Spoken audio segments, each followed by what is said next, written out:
Hi everyone, আমি মনিকা। আমার আরেকটা নতুন ভিডিওতে তোমাদের সকলকে ওয়েলকাম। আজকেও সকালবেলাটা ঘুম ভেঙেছিল ব্যথা দিয়েই, কারণ আবারও ঘাড়ে ব্যথা শুরু। মনে হচ্ছে আমার খাটের যেই গদিটা আছে ওই গদিটাতেই কিছু একটা প্রবলেম হচ্ছে, যার জন্য আমার এই ঘাড়ে ব্যথাটা বারবার হচ্ছে। তো কী আর করা যাবে, কাজ তো থেমে থাকবে না।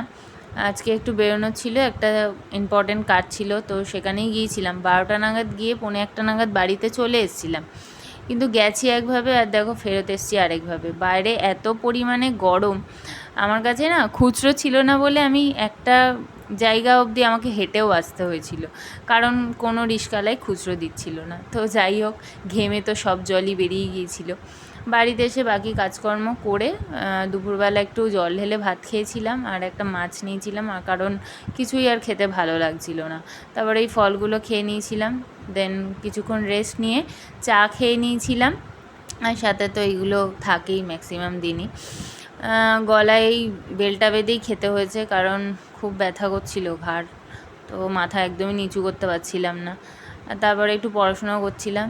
আমার মায়ের সাথে এখন মনে হচ্ছে আমি আগের মতো স্কুলে পড়ি, সন্ধ্যা হলে পড়তে বসে যাচ্ছি। তো যাই হোক, ব্যাপারটা বেশ ভালোই, এটা হয়তো আমার পরবর্তীকালে অনেক কাজে দেবে। তো যাই হোক, তারপরে একটু আমের শরবত করেছিলাম, সেটা একটু ঠান্ডা ঠান্ডা খেয়ে নিয়েছিলাম, বেশ ভালোই লাগছিলো। তো এইভাবে দিনটা কাটালাম। ভিডিও ভালো হয়ে থাকলে অবশ্যই একটা লাইক করে দিও। সবাই ভালো থেকো, বাই।